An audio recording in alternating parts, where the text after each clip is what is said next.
Hello student, good evening. आज का प्रश्न देखो आप।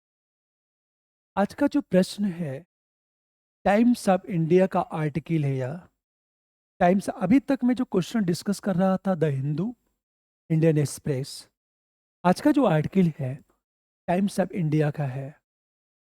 तो जीएस थर्ड पेपर का क्वेश्चन है या ये जो मैं प्रश्न डेली डिस्कस करता हूँ आपको, केवल किसी न्यूज़पेपर के आर्टिकल से मुद्दे उठाता हूँ। मुद्दा क्या है और जो कंटेंट है, कंटेंट के लिए बहुत सारे वेबसाइट, न्यूज़पेपर का सहारा लेना पड़ता है। विशेषकर वेबसाइट का सहारा ज्यादा लिया जाता है। भारत सरकार की जय। क्वेश्चन क्या है? ब्रेन कंप्यूटर इंटरफेस क्या है? ब्रेन कंप्यूटर इंटरफेस क्या है? इससे जुड़े लाभ और चुनौतियों की चर्चा करते हुए चुनौतियों का भावी समाधान प्रस्तुत करें। क्या समाधान होना चाहिए? अभी आपने देखा होगा एलन मस्क ने क्या किया। ब्रेन में एक चिप इम्प्लांट की बात किया था उन्हें। ब्रेन में जो चिप इम्प्लांट होता है, ब्रेन कंप्यूटर इंटरफेस की बात करें। अब हम करेंगे क्या? ब्रेन कंप्यूटर इंटरफेस क्या, हम ये बताएंगे। वस्तुतः देखा जाए, यह उपकरण है जो मस्तिष्क की विद्युत गतिविधि और कंप्यूटर या रोबोटिक्स अंग जैसे बाहरी आउटपुट के बीच सीधा संचार स्थापित करता है। सिंपल चीज हम देखें, ब्रेन और बाहर जो उपकरण है, दोनों के बीच एक संचार स्थापित कर देता है। उसे कहा जाता है ब्रेन कंप्यूटर इंटरफेस कहा जाता है इसे। अब देखो, हम सबसे पहले इंट्रोडक्शन की बात करेंगे तो हमारा जो इंट्रोडक्शन चलेगा कि brain computer interface, brain computer interface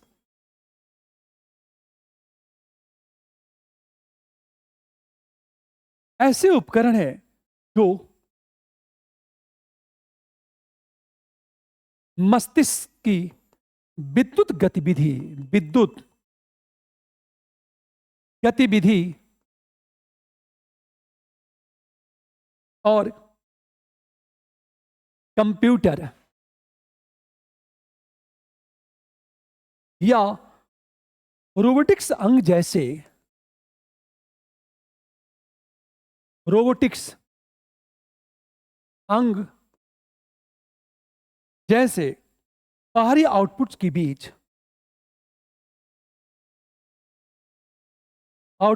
बीच संचार मार्ग बनाते हैं।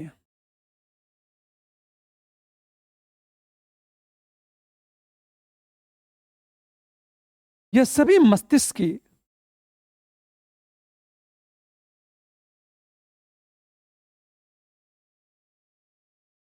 की तंत्रिका नेटवर्क तंत्रिका नेटवर्क के इलेक्ट्रो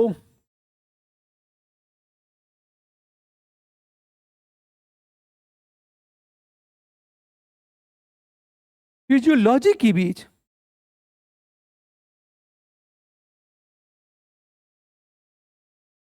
के आधार पर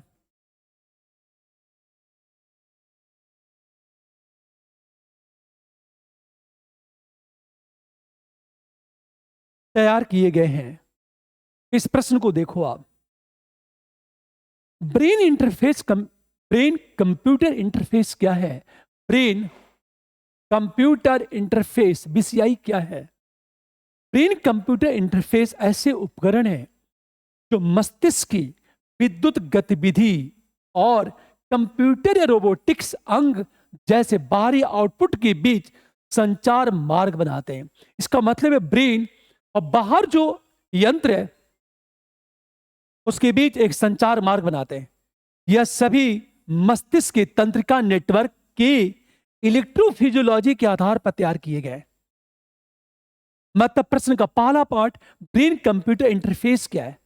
सिंपल, ब्रेन और कंप्यूटर के बीच सीधा संचार स्थापित करने वाला जो तकनीक है उसे कहा जाता है ब्रेन कंप्यूटर इंटरफेस कहा जाता है। आप सोचो, यह सभी मस्तिष्क के तंत्रिका नेटवर्क के इलेक्ट्रोफिजियोलॉजी के आधार पर तैयार किए गए हैं। प्रश्न ये है, इससे जुड़े लाभ क्या है? आप देखो, हम सेकेंड पैरे में आएंगे। ब्रेन, कंप्यूटर इंटरफेस तकनीक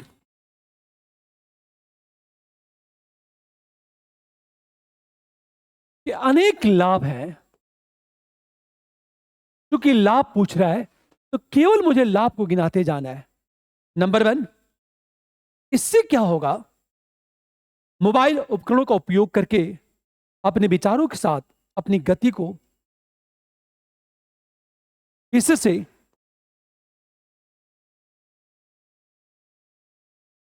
मोबाइल, हम उपकरणों की बात करें, का उपयोग करके अपने विचारों के साथ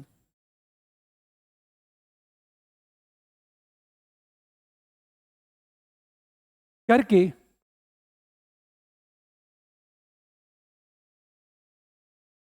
अपने विचारों के साथ बात करें, अपनी गति को नियंत्रित करने जैसे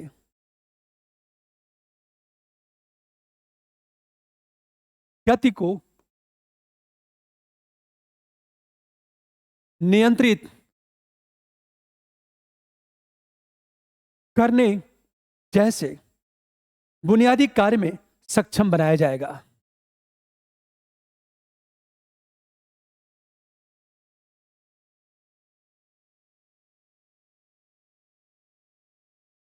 सक्षम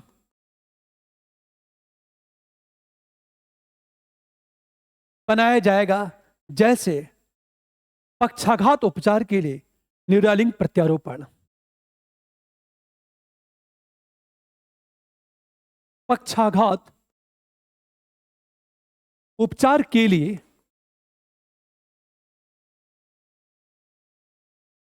न्यूरालिंक प्रत्यारोपण पहला पॉइंट। हम दूसरी चीज बात करें, न्यूरोलॉजिकल विकारों का उपचार आसान।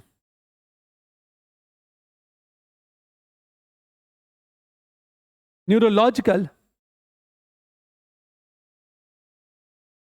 विकारों का उपचार आसान, जैसे पार्किंसन रोग, अल्जाइमर रोग का इलाज आसान।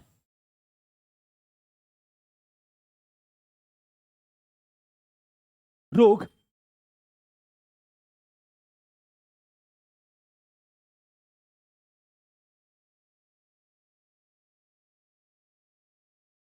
अभी तक क्या होता था, पार्किंसन या अल्जाइमर का इलाज न के बराबर था, लेकिन इस तकनीक से यह फायदा होगा कि न्यूरोलॉजिकल विकारों का उपचार बहुत आसान हो जाएगा। यह फायदा हुआ। तीसरी चीज ये कहा जाए, अंधेपन के इलाज, अर्थात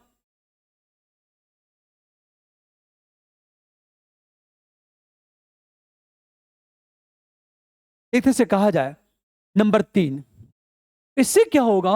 अंधेपन के इलाज आसान।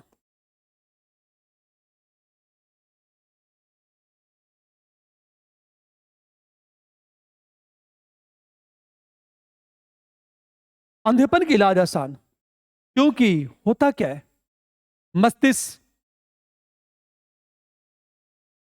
एक तरह से कहा जाए कि जो रेटिना से जो तमाम वेव्स जो मस्तिष्क जाती हैं उसको जोड़ने का बेहतर काम करेगा यह।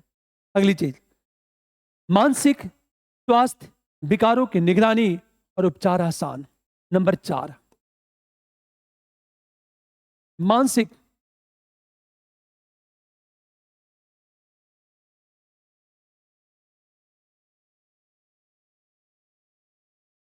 विकारों की निगरानी और उपचार आसान।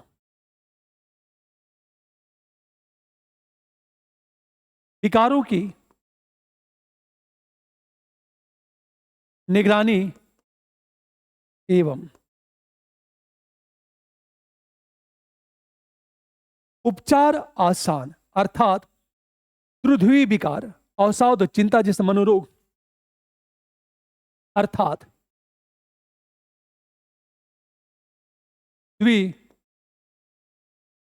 ध्रुवीय विकार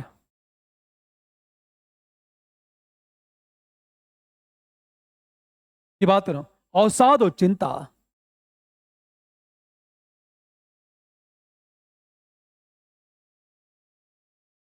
जैसे मनोरोग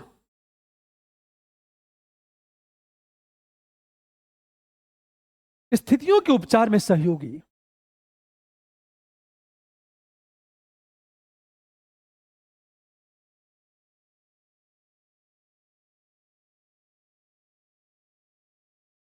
या न्यूरो फीडबैक तकनीक का उपयोग करके न्यूरो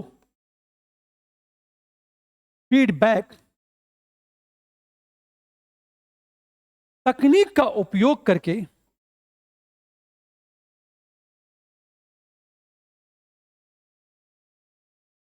मस्तिष्क के विशिष्ट क्षेत्रों में मस्तिष्क के विशिष्ट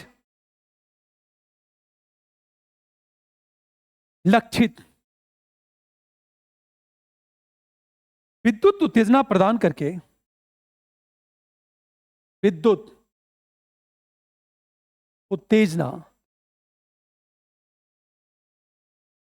प्रदान करके पैदल चलने वालों की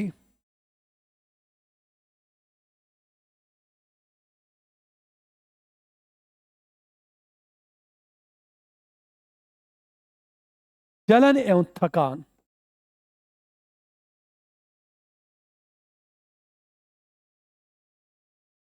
जैसी स्थितियों को रोकने में सहायक। अब इससे देखो, आप मानसिक स्वास्थ्य विकारों की निगरानी एवं उपचार आसान, अर्थात द्विध्रुवीय विकार, अवसाद एवं चिंता जैसे मनोरोग स्थितियों के उपचार में सहयोगी। यह न्यूरो फीडबैक तकनीक का उपयोग करके मस्तिष्क के विशिष्ट क्षेत्रों में लक्षित विद्युत उत्तेजना प्रदान करके पैदल चलने वालों की जलन एवं थकान जैसी स्थितियों को रोकने में सहायक। अगली देखो, गैर मौखिक व्यक्तियों के लिए माइंड राइटिंग आसान। नंबर 5 की बात करें, गैर मौखिक व्यक्तियों के लिए माइंड राइटिंग आसान। गैर मौखिक व्यक्तियों के लिए माइंड राइटिंग आसान। जो लोग बोल नहीं सकते उनके लिए।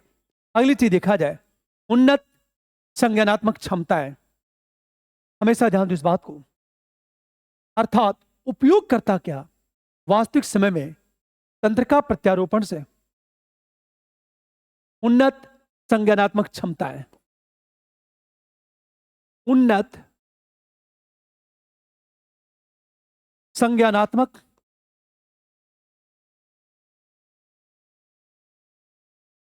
क्षमताएं, अर्थात उपयोगकर्ता वास्तविक समय में तंत्रिका प्रत्यारोपण से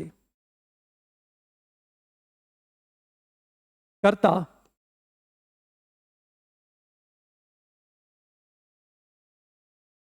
वास्तविक समय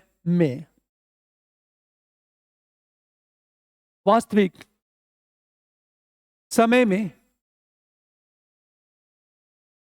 तंत्रिका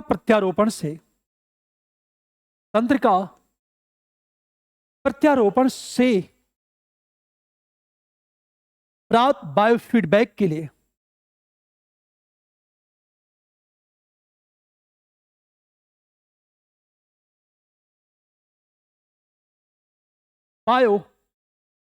लिए अपने मस्तिष्क को स्मृत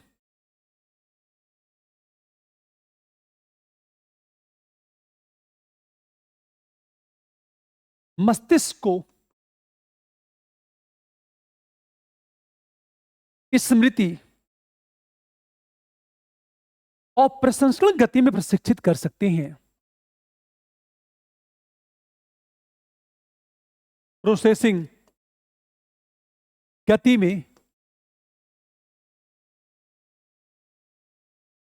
प्रशिक्षित कर सकते हैं। उन्नत संज्ञानात्मक क्षमताएं अर्थात उपयोगकर्ता वास्तविक समय में तंत्रिका प्रत्यारोपण से प्राप्त बायोफीडबैक के लिए अपने मस्तिष्क को स्मृति और प्रसंस्करण गति में प्रशिक्षित कर सकते हैं। अगली चीज देखा, सूचना की खोज करने और जटिल गणना के लिए इसका उपयोग। नंबर 7,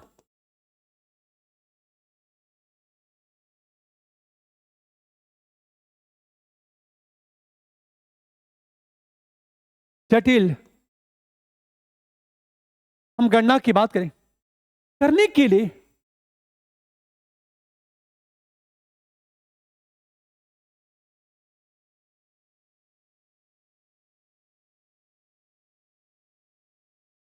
इसका उपयोग आसान, अंत में देखा जाए आंतरिक सुरक्षा में सहयोगी, क्योंकि सैन्य उपयोग के लिए हैंड्स फ्री ड्रोन विकसित करने के लिए किया जा सकता है। नंबर 8, आंतरिक सुरक्षा में सहयोगी, क्योंकि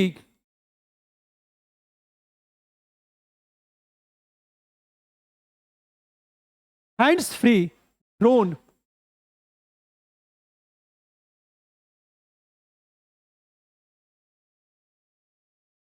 के विकास में सहायक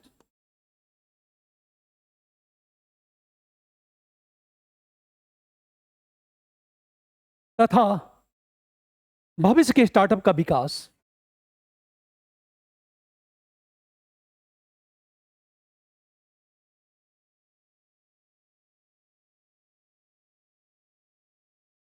अब इसे देखो, आप इस प्रकार देखा जाए इससे क्या लाभ है। जब लाभ की बात करेंगे, सबसे पहले ब्रेन कंप्यूटर इंटरफेस इंटरफेस तकनीक के अनेक लाभ है। पहली बात, इससे मोबाइल उपकरणों का उपयोग करके अपने विचारों के साथ अपनी गति को नियंत्रित करने जैसे बुनियादी कार्य में सक्षम बनाया जाएगा, जैसे पक्षाघात उपचार के लिए न्यूरालिंक प्रत्यारोपण, न्यूरोलॉजिकल विकारों का उपचार आसान हो जाएगा। तीसरी बात, अंधेपन की इलाज आसान, मानसिक स्वास्थ्य विकारों की निगरानी एवं उपचार आसान। अंत में देखा जाए गैर मौखिक व्यक्तियों के लिए माइंड राइटिंग आसान, उन्नत संज्ञानात्मक क्षमताओं का विकास, सूचना की खोज करने और जटिल गणना के लिए इसका उपयोग आसान। अंत में देखा जाए इंटरनल सिक्योरिटी में सहयोगी तथा हैंड्स फ्री ड्रोन के विकास में सहायक तथा भविष्य के स्टार्टअप्स के विकास में यह सहायक होगा। ये सारी बातें करने के बाद अब आएंगे थर्ड पैरे में। लेकिन इस तकनीक की बात करें, उपयोग के समय अनेक चुनौतियां भी हैं।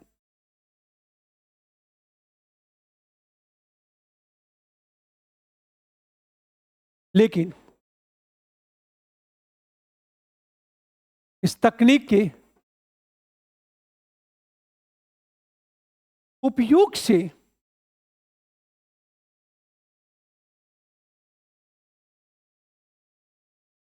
को लेकर अनेक मुद्दे एवं चिंताएं भी हैं या चुनौतियां भी हैं। जैसे नंबर 1 की बात करें, आक्रामक ब्रेन कंप्यूटर इंटरफेस को मस्तिष्क में सर्जिकल प्रत्यारोपण की आवश्यकता होती है। आक्रामक ब्रेन कंप्यूटर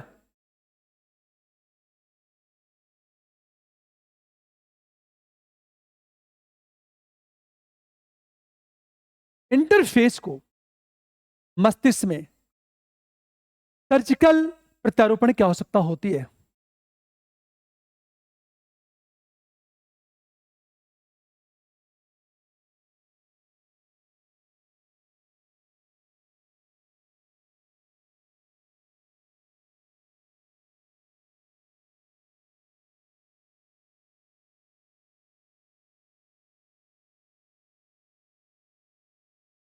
प्रत्यारोपण की आवश्यकता होती है, जिससे रोगी के जीवन के लिए जोखिम।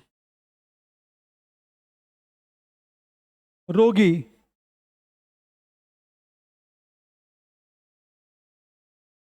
जीवन के समक्ष जोखिम, पहला पॉइंट। दूसरी चीज, इस तकनीक की खराबी कारण अच्छी तरह से समन्वित तंत्रिका संचरण नेटवर्क के टूटने का जोखिम, नंबर 1। नंबर 2, यह कहा जाए इस तकनीक की खराबी के कारण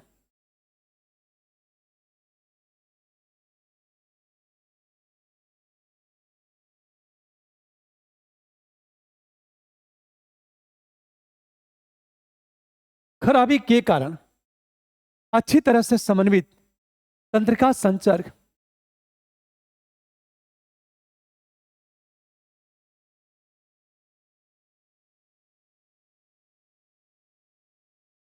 तंत्रिका संचरण नेटवर्क के टूटने का जोखिम,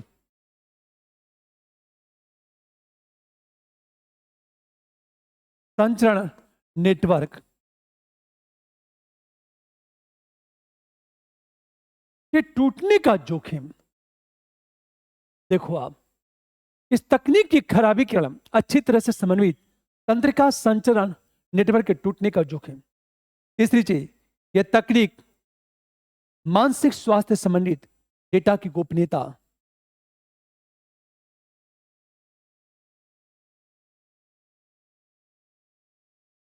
यह तकनीक मानसिक स्वास्थ्य से संबंधित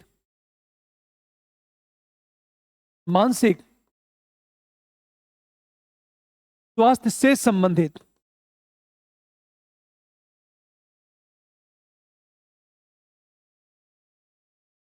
डेटा की गोपनीयता,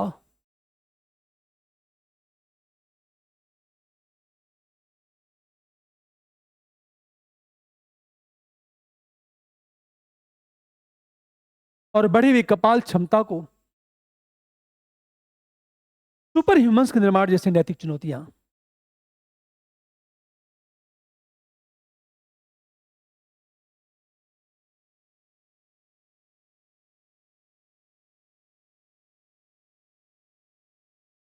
सुपर ह्यूमंस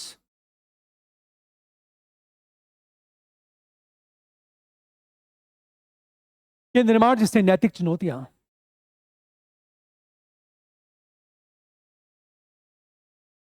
जैसी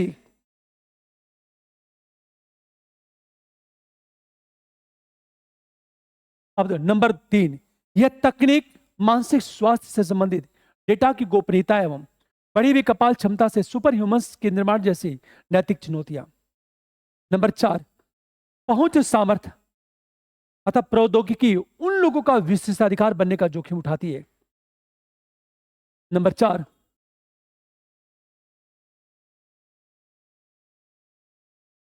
जो टेक्नोलॉजी है उन लोगों का विशेषाधिकार बनने का जोखिम उठाती है। लोगों का विशेषाधिकार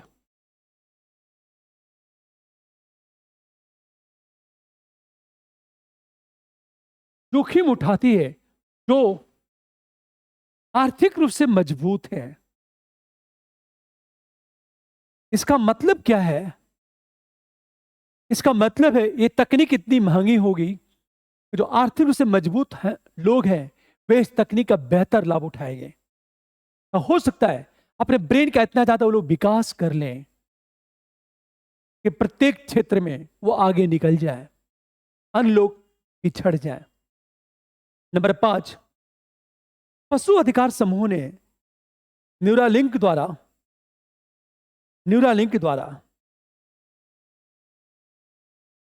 नंबर 5,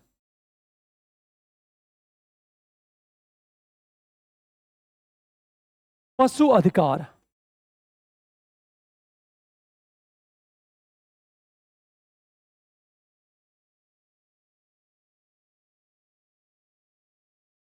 न्यूरालिंक द्वारा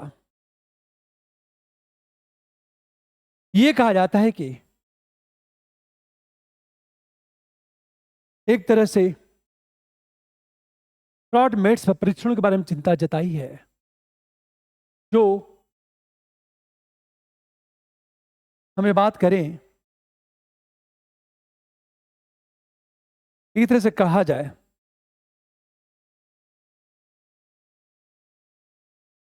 प्राइमेट्स पर परीक्षण के बारे में चिंता जताई है।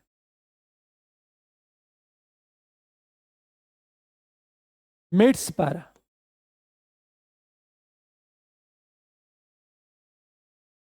परीक्षण के बारे में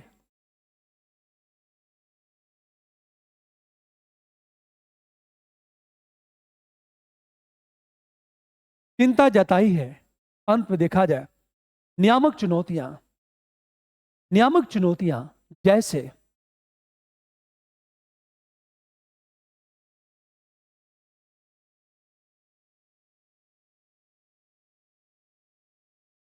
जैसे brain computer interface, implantable medical, brain computer interface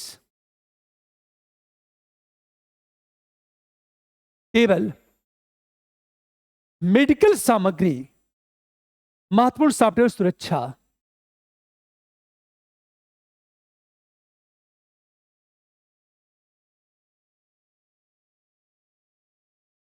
software सुरक्षा,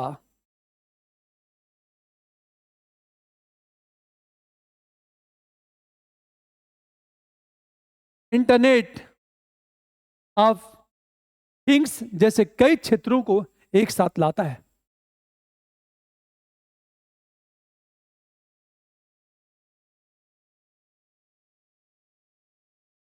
थिंग्स जैसे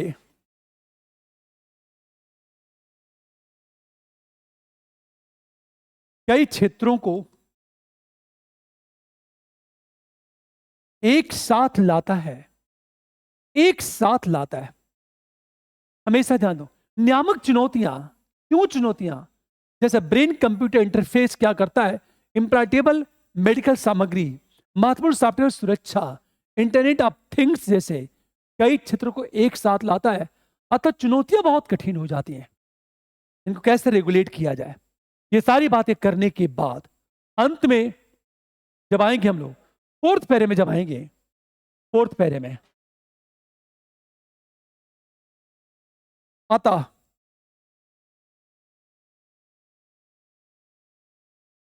इस तकनीक के साथ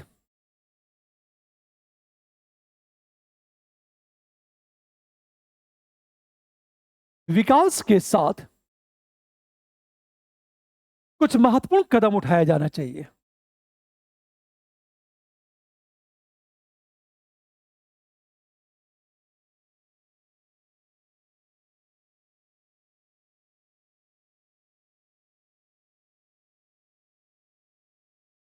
जैसे कौन सा कदम उठा लेना चाहिए?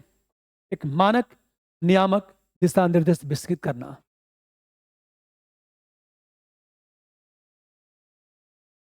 नियामक दिशा निर्देश विकसित करना,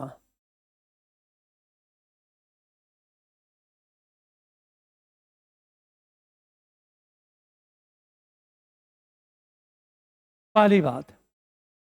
हम दूसरी चीज बात करें, नैतिक चुनौतियों को दूर करने के लिए सहयोगात्मक प्रयास, नैतिक चुनौतियों को दूर करने के लिए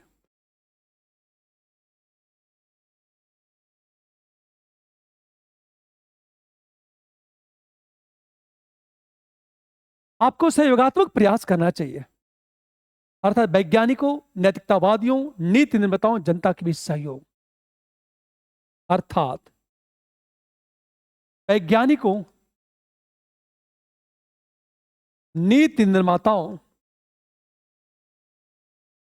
जनता एवं नैतिक विचारकों के बीच सहयोग।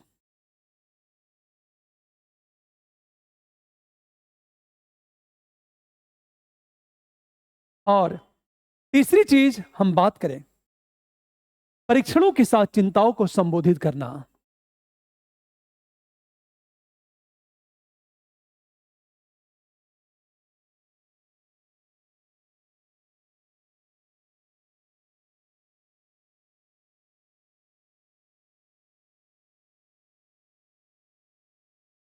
ये तीन बातें देखो आप। एक, मानक नियामक दिशा निर्देश विकसित करना। नंबर 2, नैतिक चुनौतियों को दूर करने के लिए सहयोगात्मक प्रयास, अर्थात वैज्ञानिक, नीति निर्माताओं, जनता एवं नैतिक विचारों के बीच सहयोग। तीसरी बात, परीक्षणों के साथ चिंताओं को संबोधित करना। ये सारी बातें करने के बाद अंत में हम बात करेंगे, हम आएंगे सीधे पांचवें पैरे में। अतः हम निष्कर्ष की बात लिखेंगे। अतः इस तकनीक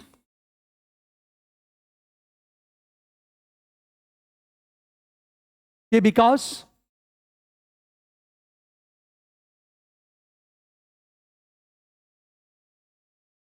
एवं प्रोत्साहन करते समय सामाजिक न्याय,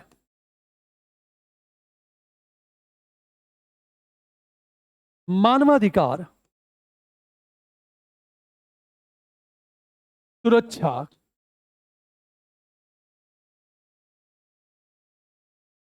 एवं नैतिकता की दृष्टि से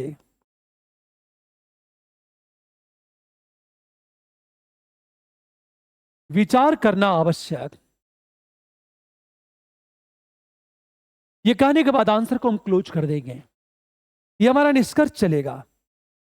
अतः इस तकनीक के विकास एवं प्रोत्साहन करते समय सामाजिक न्याय, सोशल जस्टिस की बात करो, मानवाधिकार, सुरक्षा, नैतिकता की दृष्टि से विचार करना आवश्यक है। आपका आंसर क्लोज हो जाएगा। लेकिन इसी टॉपिक से यूपीएससी क्या करेगा, एक लिंक करेगा। सोचो, सेम टॉपिक से आप क्वेश्चन कैसे बनाएगा। ब्रेन, कंप्यूटर इंटरफेस का अर्थ स्पष्ट करते हुए सामाजिक न्याय को मजबूत करने में सोशल जस्टिस,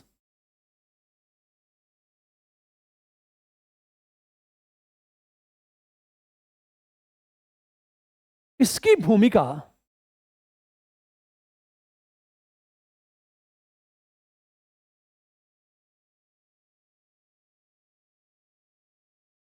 वर्णन करें। स्ट्रेट फॉरवर्ड क्वेश्चन पूछेगा तो सोशल जस्टिस से क्या करेगा, वो लिंक कर देगा। वो हमेशा ध्यान दो इस बात को। या सीधे क्या इस तकनीक के प्रयोग से नैतिक चिंताएं उभरती हैं, क्वेश्चन मार्क। मतलब क्या ये तकनीक नैतिक चिंताओं को उभारता है कि नहीं उभारता है। ये साइंस टेक से क्वेश्चन है। और मैं बार बार कहता हूं, यूपीएससी में साइंस टेक से जहां जहां से प्रश्न पूछ सकता है उस सब में डिस्कस कर दूंगा। मैं साल भर में लगभग 15 से 20 क्वेश्चन बनेंगे साइंस टेक के। मैं ये तो नहीं कहता सारे क्वेश्चन मिल जाएंगे, पर यकीन करो 3 क्वेश्चन यदि साइंस टेक से पूछा जाएगा 30 नंबर का या 40 नंबर का, तो कम से कम 20 नंबर का क्वेश्चन वही पूछेगा जो मैंने क्लास में डिस्कस किया है। 15 से 20 क्वेश्चन में डिस्कस करूंगा। हार्डली 35 से 40 पेज का एक नोट्स बनेगा, क्योंकि एक क्वेश्चन 2 पेज में आपका तैयार हो जाएगा। 20 क्वेश्चन 40 पेज में नोट्स, और 40 पेज से यदि 20 से 25 नंबर का क्वेश्चन मिल जाए तो ऑल द बेस्ट। और हर साल मिलता है ये। आईआर में जितने क्वेश्चन बनेंगे ना, वो सारे क्वेश्चन में डिस्कस कर देता हूं। यकीन करो, जितना भी मैं आईआर में क्वेश्चन डिस्कस करूंगा, यदि आईएएस में जितने क्वेश्चन पूछेंगे हर प्रश्न का जवाब वो डिस्कशंस मिल जाएगा। क्योंकि जो क्वेश्चन बनाया जा रहा है, ये क्वेश्चन आसान क्वेश्चन नहीं है, इसमें बहुत वर्क हो रहा है। और ये देखा जा रहा है कि यूपीएससी क्या पूछ सकता है। तो जितनी भी नई नई चीजें हो रही है ना, वहां सीधे क्वेश्चन क्रिएट करो और यहां डिस्कस कर दो आप, ताकि उन विद्यार्थियों को ज्यादा लाभ मिले जो दूर स्थित क्षेत्रों में, दूरवर्ती क्षेत्रों में। पर मैं चाहता हूं आप वीडियो को शेयर भी करो, लाइक भी करो, सब्सक्राइब भी करो। मैं बार बार कहता हूं, मैं फिलॉसफी लेके आ रहा हूं, मैं आंसर राइटिंग के लिए फिलॉसफी मैं लेके आ रहा हूं। मैं ये नहीं कहता फिलॉसफी में आप 320 पाओगे, पर दावा करता हूं कि फिलॉसफी आपने 4 महीना मेरे साथ काम किया तो 280 प्लस बहुत आसानी से पा जाओगे आप। ठीक है, ये है। ओके, मिलते हैं कल। Good night.